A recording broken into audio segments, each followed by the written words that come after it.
today we learning. We Yes, are we checking are. out the European Union summary on a map. Correct. Now, you said something quite interesting to me before we went live. When we pulled up the video and you said, this is what we're going to check out right now, I'm like, fuck is this?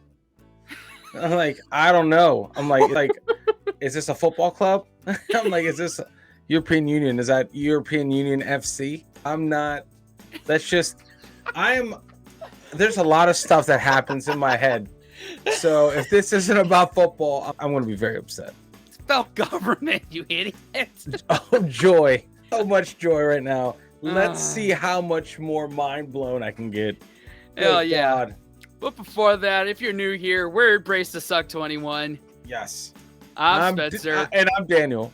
The subscribe button, drop the like, hit the notification bell, and what else, Dan? And become part of the community, guys, not just part of the channel. There's a big difference. Amen. Are you ready? Yeah. Let's see. Go. 3, 2, 1. The story begins at the end of World War II, as the European continent lies devastated, leaving the United States and the USSR as the two major world powers. Their growing rivalry marks the beginning of the Cold War. While the Soviets control Eastern Europe, the West looks to the US for reconstruction aid.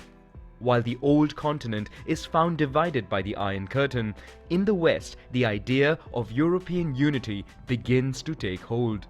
On the 9th of May 1950, France, via its Foreign Minister Robert Schuman, proposes a Franco-German reconciliation and placing under a common high authority the production of coal and steel, the main wealth of industrialized countries, which is also needed for the manufacture of weapons. The aim is to boost the economy and maintain peace, with the project left open to countries wishing to join. The following year in Paris, 6 countries sign a treaty establishing the European Coal and Steel Community. As Germany is divided by the Iron Curtain, only West Germany becomes part of it. To accept. Okay, so joining forces of a colony or a country to share common goods amongst all of its people and keep peace and keep their economies going up. Yeah. What does that sound like? Yeah. Well, I mean, I have no idea. You don't know what that sounds like? Nope. Abraham Lincoln. I'm about to say, I'll give you a clue. You live there. Oh, yes. Maryland.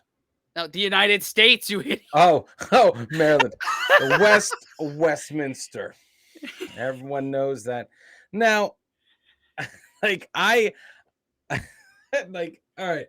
guys, let me be just completely honest. I hated government, learning about it, working for it. I just all of it from top to bottom. So I never paid attention, and maybe that's why I hated it, because I never paid attention. So already I'm learning more than what I paid attention to in school. Yay! And, yeah, right. Look at me now, history teachers. I liked history, just not whatever this was in history. Yeah. There's always the economy history. What is it civics. Called? Fucking civics. That. Yeah, I don't even know what the class is. That's probably the class I skipped the most. Yeah. But yeah, no, it makes sense because their shit was fucked up. All their shit was fucked up after the war. Like, hey, we kind of have to live next to each other. Let's not shit the bed. Let's try to figure this out. Let's be nice to one another. Let's share our stuff. Hey, you got coal, I got steel. Let's trade one for the other. Cool. Gotcha. And we won't bomb each other. We won't go to war with each other. Let's be friends. We did that. We got the t-shirt. We all need a little bit of help here. Yeah. Hey, I'm France. I got wine and baguettes. Germany, I've got sausage and beer. You want some? Sure. Trade them off. Yeah. We'll trade. We'll be cool. Cool. I mean, it makes a little bit of sense. All right. I'm here for it. I mean, still no soccer balls, but I got you. Still. All right. We'll see who wins. Let's go. Accelerate the development of Europe, the 6 founding countries meet on the 25th of March 1957 in Rome to sign 2 new treaties. The first treaty creates the European Economic Community, whose main objective is to establish a common market, including allowing the free movement of workers and eliminating tariffs between member states. The treaty also defines common policies on transport, trade, and agriculture. The Common Agricultural Policy, among other goals, aims to increase agricultural productivity, offer reasonable prices, and ensure a fair standard of living for farmers. The second treaty establishes the European Atomic Energy Community, coordinating civilian nuclear research programs. The Treaties of Rome enter into force in 1958, but it would take several years for its policies to be implemented. Many countries asked to join the communities, including the United Kingdom, but France, under the leadership of Charles de Gaulle, vetoes the accession request, considering the UK as too close of an ally to the United States. Oh, man. Come on, France and UK. Is this where we became best buds? Is this the moment where, like, don't worry, you don't need to join them, we got you, and you got us, and this is where our allyship just became better? Did it strengthen out of this?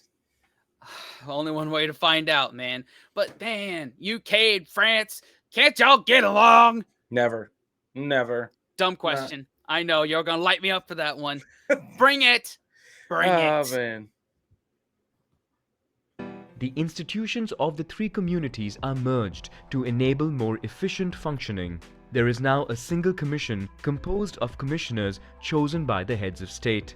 Its role is to propose European laws in the common interest of its members.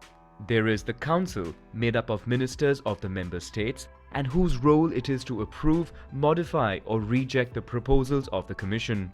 There is the Parliament, representing the people of Europe, and which also gives its opinion on Commission proposals. Its power would increase over forthcoming treaties. Finally, there is a Court of Justice that rules over the legality of decisions taken. In 1967, the United Kingdom renews its request for membership, which France opposes a second time. With the removal of tariffs for industrial and agricultural products and the free movement of workers, the economic situation improves rapidly, prompting a new wave of membership applications. This time, negotiations go well, but in Norway, the population opposes the country's accession in a referendum. In 1973, Ireland, the United Kingdom, and Denmark joined the community. Oh, now we're getting along here. We're making progress. UK and France. Yeah. Yeah. Interesting. Denmark didn't want to be a part of this. I don't know. I'm sure they had their reasons. Yeah, I mean, they're doing Denmark shit. Yeah. But then I'm looking at three branches of government and a Supreme Court. What, again, who does that remind you of? Philadelphia. Close 100%. enough. 100%. Close enough. United States. Yeah. Yes. I love this. In Paris, the heads of state and government come to an agreement to create the European Council. Leaders would meet at least 3 times a year to together define the broad guidelines of the community. South of the continent, after the end of dictatorships in Portugal, Greece, and Spain, the 3 countries request membership of the community. In 1979, for the first time, members of the European Parliament are elected by universal suffrage.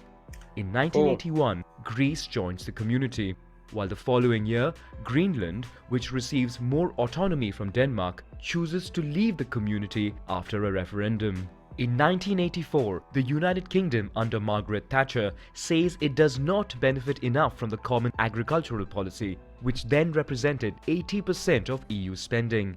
The country negotiates to obtain a reduction in its contribution to the community's budget. In 1986, Spain and Portugal joined the community. 12 member states and the European Commission give a boost to the internal market by signing the Single European Act.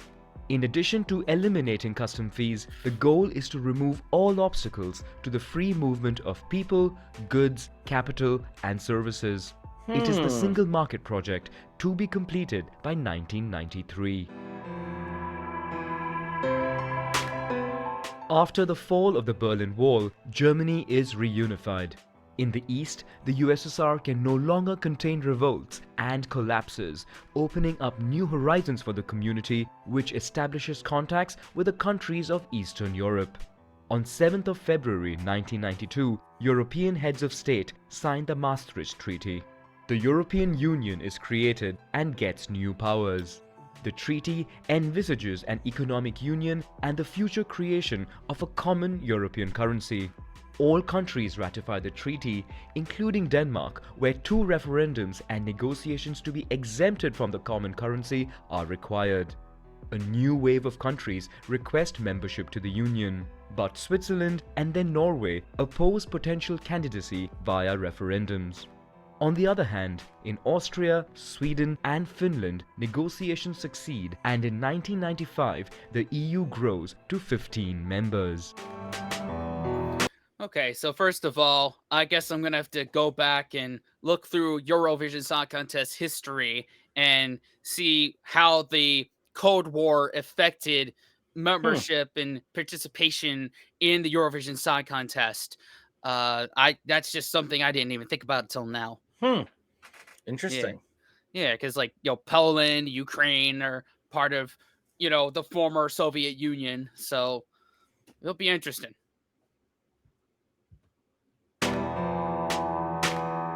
Signed in Schengen, Luxembourg in 1985, the Schengen Agreement is gradually introduced from 1995.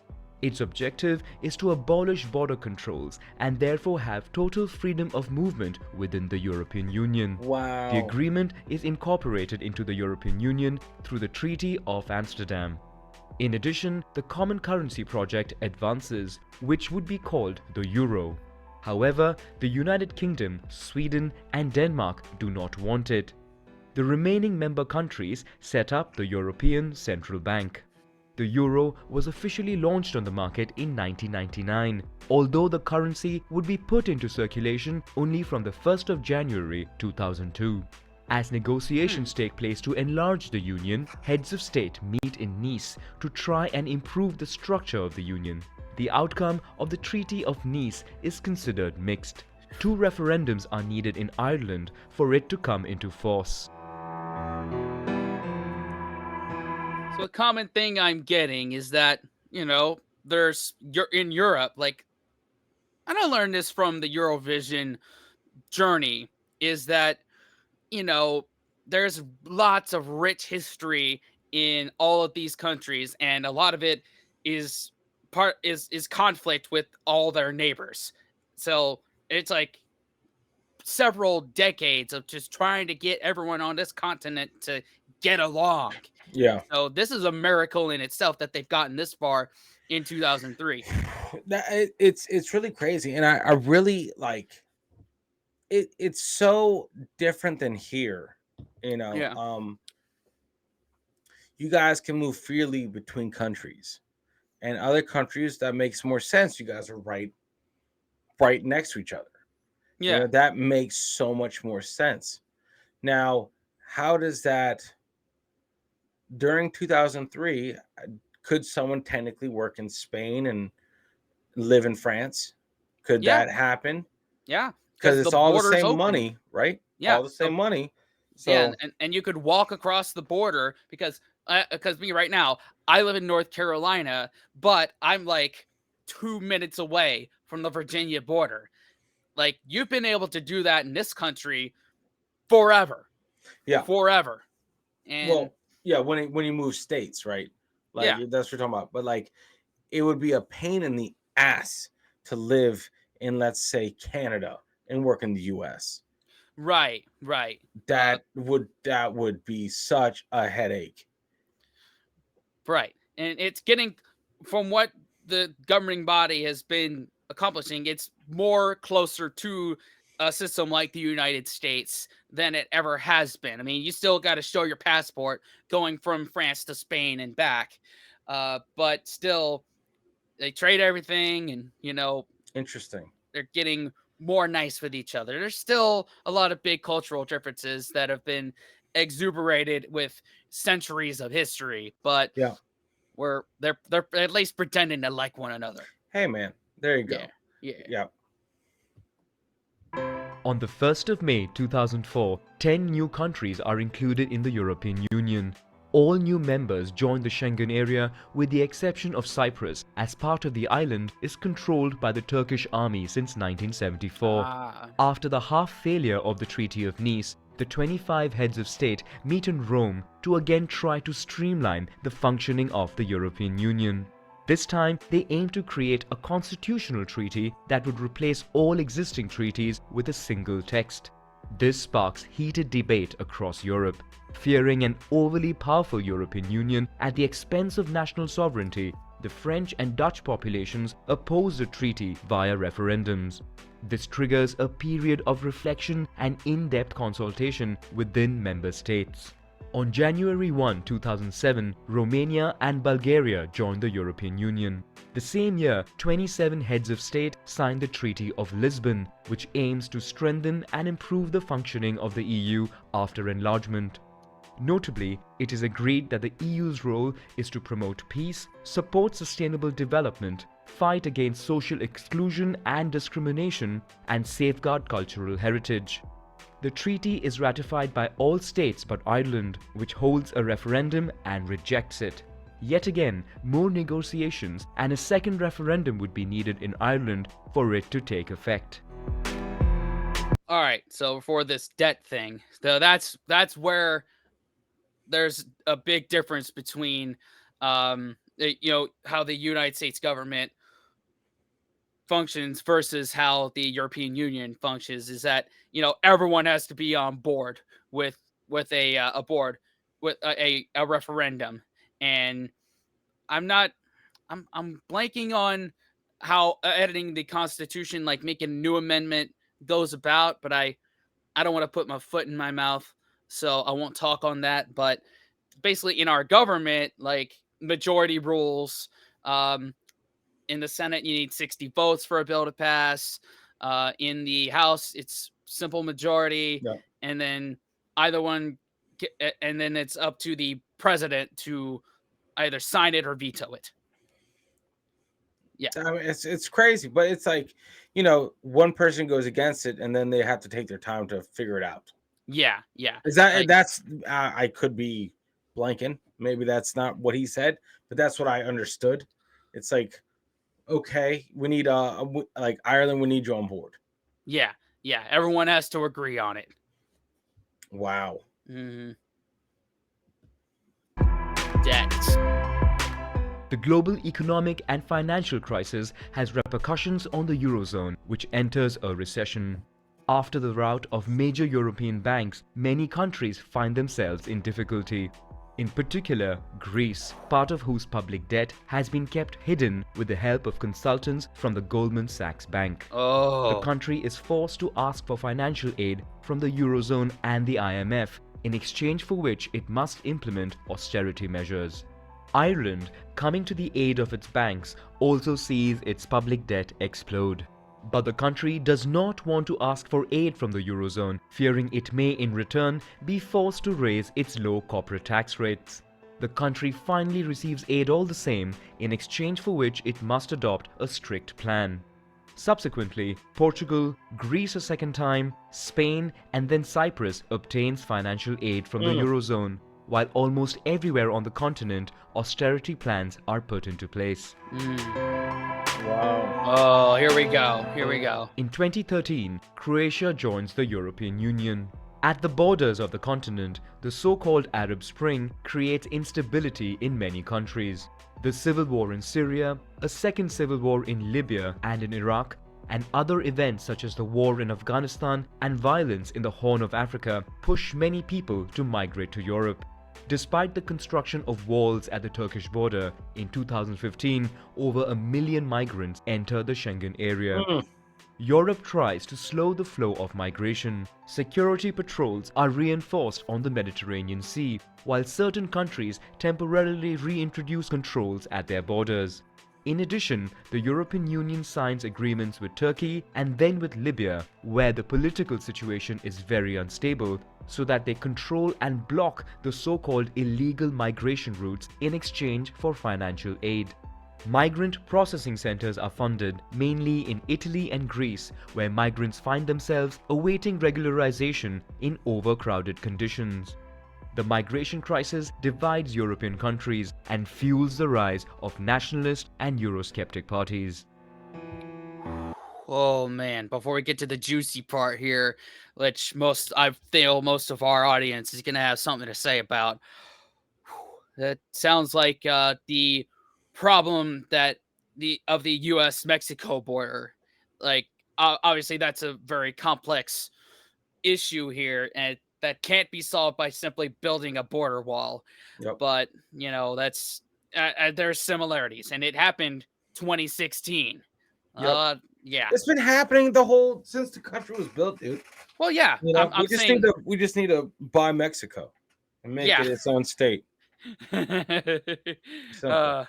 There's a Ron White joke where he joked about, we buy Mexico, flip it, and sell it to someone that can Yep. put a lot of cash down but can't make the payments, like Peru. Let Yep. them default on it. We repossess Peru, and then we continue to buy up, the rest of the Central America. We get down to Panama, and that border wall is going to be very small to build. Very small. And then Ron will look up at that small little border with the Panama Canal and look at migrants and be like, "Swim this, bitch!" Yeah. Oh God, I love that. And you know what we'll call the whole thing? What's North that? America. Yeah, North America. Buying up Central. Oh man. Oh man. All right. Jesus. Let's get to the juicy part here. Let's do it. In June 2016, the United Kingdom, through a referendum, votes in favor of leaving the European Union. The country then enters long and difficult negotiations with the European Union to define the conditions of their withdrawal. After numerous failures, an agreement for Brexit is finally reached, and the United Kingdom exits the EU on January 31, 2020. While the UK no longer has any decision-making power in the bloc, it continues to contribute to the European budget and receive funding at least until the end of the year. By this deadline, it is meant to negotiate future agreements with the EU, in particular concerning customs duties, free movement, the status of Europeans living in the United Kingdom and vice versa, and the status of the border that separates Ireland from Northern Ireland. Oh, God. Oh, that's another thing that's accentuated is Northern Ireland v. Republic of Ireland. That's, as we learn in the Geography Now video, that's a sticky situation. And I think there's a Al Murray quote is like, even just talking about it would make the problem worse. Yeah. So we just going to leave that there. We're just going to leave it there. And we're going to let our audience talk more about Brexit. At this time, our demographic is still 64% UK. So we'll let y'all talk about that one. Honestly, I love reading the comments on videos like this. That's how I feel like. But honestly, like that's how I really learned, because it's odd. It's like I'll try to absorb what this man's saying, but in the comments, I'll actually get it. It gets real. It's like you guys break it down, and I like that. Yeah, and it's much appreciated. We may not respond to each and every one of them, but they do get read. Yes, 100%. After the departure of the United Kingdom, the European Union has 27 member states with a population of about 450 million. Negotiations are underway for the accession of new countries, mostly in the Balkans. Negotiations for Turkey's accession, which started in 2005, are stalled. 19 countries are members of the Eurozone, while 6 other countries have adopted the Euro without being a member of the Eurozone or the EU. Finally, the Schengen area now comprises 26 states, including 4 non-members of the European Union, with Cyprus, Croatia, Bulgaria, and Romania expected to integrate soon. Wow, that was a hell of a crash course right there. Hell, we might have to do the US one. Yeah, I'd be cool with that. That's only it ain't though. A minute and 49 seconds. Yeah, yeah. Hell yeah, man. That's my type of history lesson right there, dude. Shit, do you want to incorporate it into this one? Yeah, why not? Let's do. Yeah. Wait, man, this shit's crazy, guys. Yeah, Hang yeah. on. Hang We've never on, done hang this. on. Audible. We're like I gotta readjust everything right now. I thought we were just gonna end it right there. So second. let's- I like how Vietnam is like 20. What is it? 23 minutes, and the U.S. is like, here you go. All You got it. less than 2 minutes. We could do a lot in less than 2 minutes. So let's go.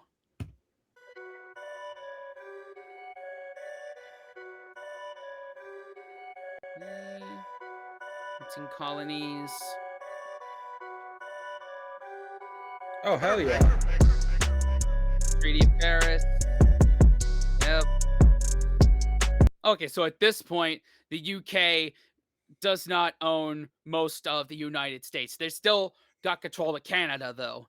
Yeah. And Spain still got Florida, Got all of it. Texas, the Midwest, and Mexico is still basically the Western United States at this point. So Okay. Hell yeah. yeah. France. There you go. France comes in. Louisiana Purchase. Yep. Annex West Florida. Yeah, sounds about right. Oh, new border with the UK along the 49th parallel. Okay, so that's both United Kingdom and United States. So we basically Oregon, Idaho, Washington State, British Columbia. Okay, that's where that term British Columbia, Canada comes from. Got it. All right, there we go. There we go.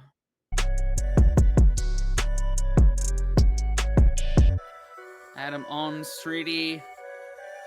All right, Florida is ours. Independence of Mexico. Okay, this right here is interesting because most of California, Nevada, Utah, Arizona, Texas, Arizona, Oklahoma is still all part of it. Kansas is still no, that we got them at this point. You could technically call old Oklahomans old Mexicans. Yeah, exactly. You wouldn't be wrong. Yeah, you could call both Reba and Garth Mexicans. Mexican music artists. Oh shit.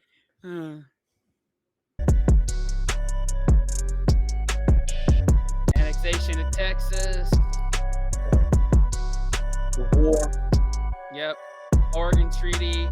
Territory is still shared with the UK at this point. No, we kicked it out. End of the Mexican-American War. And look at that. Look at what we grabbed up. Jesus. Yeah. Oh, the Gadsden Purchase. Let me give it a second. Yeah.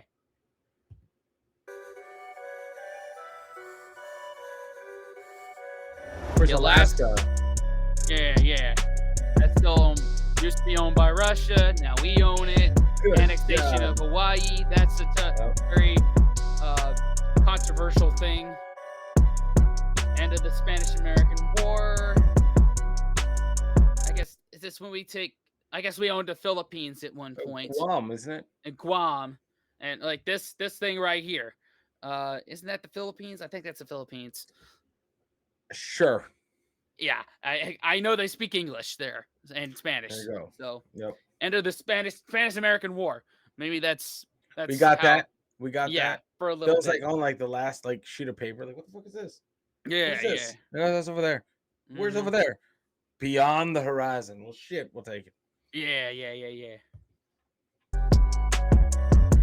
Independence of the Philippines. Okay, so yes, we did own the Philippines at one point. Crazy. All right. Yeah, that's why they speak both English and Spanish over there. Got it. Yeah. All right, 8 more seconds. 2023. There you go. There we go. There you go. And that's how the U.S. was made, guys. Simple. Yeah. That would have saved me like 3 years of high school. Suffering through slideshows and fucking sleeping in class. Good God, man. Mm-hmm. But not to take away from the European Union video that we checked out for the majority of it, it brought a lot of stuff to light Yeah. about, Oh, yeah. you know, certain countries and the debt crisis and Brexit and, you know, stuff that will stir up a very passionate Well, discussion. yeah. It's interesting, you know, like, because there's so much involved. Like, what do they say it's up to now? How many countries? Like 20 No, something? 27, I believe. That's crazy to agree on something. I can't get 3 people to agree on something. Yeah, yeah. You know? We barely agree on stuff for, Yeah. Let alone you know. fucking countries. Like, Yeah. crazy. What a feat, whether you like it or not, to get a majority of people in agreement to do something like that is wild. Yeah, especially because their histories are a lot more rich than the United States. It's Yeah. not, at the time of this recording, it's still not even 250 years old. Yeah. Like, It's crazy. the fact that you were able to get them to get along with anything Yep. is a miracle. It's crazy. Yeah. Absolutely crazy. But man, that was it's a lot of information. So Yeah. this is one of those videos I will definitely be hovering in the comment section. Yeah, yeah. You and me both, bro. You and me both. So just to clarify, no one won. There was no soccer ball involved. There was no So- soccer ball. Yeah. Anyway, we probably linked a soccer video for y'all to check out here. Check that out after you hit the subscribe button, y'all. Yep. And wash your hands, scrub your toes, wipe your ass, blow your nose, embrace the suck. Unplug and do something epic, guys. See y'all next time. Later. Fellas, we could be that mistake. Let's do this.